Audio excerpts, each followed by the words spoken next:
Last வீடியோவில் 1500 broiler six வளர்த்தா எவ்வளோ லாபம் பார்க்கலான்னு சொல்லிட்டு ஒரு இன்வெஸ்ட்மெண்ட் கேல்குலேஷன் போட்டிருப்பேன். அதோட ப்ராஃபிட் வீடியோ தான் இது. நம்ம 1500 சிக்ஸில் 5% மார்ட்டாலிட்டி அண்ட் வீக்ஸ்ன்னு எடுத்துக்கிட்டால் அது டோட்டலாக 75 சிக்ஸ் வரும்.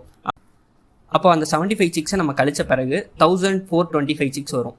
ஈச் 2.2 kg நம்ம கேல்குலேட் பண்ணியிருந்தோம் வெயிட். அப்போது 3135 kgs வரும். அதுதான் நம்ம சேல் பண்ண போகிறோம். இப்போ கரண்ட்டாக பேப்பர் ரேட் வந்து 130 rupees கிட்ட போயிட்டுருக்கு. இதில் நம்ம வந்து பார்த்திங்கன்னா ப்ராப்பரான டீலரோ இல்லை உங்களுக்கு தெரிஞ்ச ஏஜென்ட் புரோக்கர் அந்த மாதிரி ஆளுங்கள் தான் பிடிச்சி நீங்கள் மூவ் பண்ண முடியும். டேரெக்டாக ரீட்டைல் ஸ்டோரில் போய் சேல் பண்ணுறன்றது ரொம்ப கஷ்டமான விஷயம். அப்போது அவங்க அதுக்குன்னு ஒரு கமிஷன் கட்டிங் போடுவாங்க. 10 ரூபாலேருந்து 15 ரூபா வரைக்கும் வரும். நம்ம 10 ரூபான்னு எடுத்துக்கலாம். அப்போ 130 rupeesன்றதை நம்ம 120 rupeesக்கு தான் சேல் பண்ண முடியும். அப்போ 3135 kgs இன்ட்டு 120 rupees போட்டால் 3,76,200 rupees வரும். இதையும் நம்ம இன்வெஸ்ட் பண்ண 3,09,500 நம்ம கழிச்சு பார்த்தா நமக்கு ப்ராஃபிட் 66,700 கிடைக்கும்.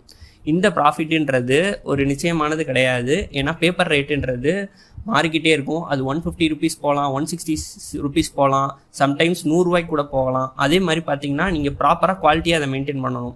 சப்போஸ் FCR 1.5க்கு மேலே 1.6 போச்சு அப்படின்னா எக்ஸ்ட்ரா 5 மூட்டை தீவனம் தேவைப்படும். அப்போ 10,000 ரூபா உங்களுக்கு எக்ஸ்ட்ரா இன்வெஸ்ட்மெண்ட் ஆகிருக்கும். அப்போ ப்ராஃபிட்டில் 10,000 ரூபா கழியும்.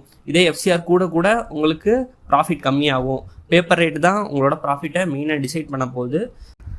ஸோ எந்தெந்த டைமில் எவ்வளோ ரேட்டு ஏறுது இறங்குது, ப்ராஃபிட்டாக வருமா இல்லையா அப்படின்னு சொல்லிட்டு தெரிஞ்சுட்டு இதை சூஸ் பண்ணி வளங்க.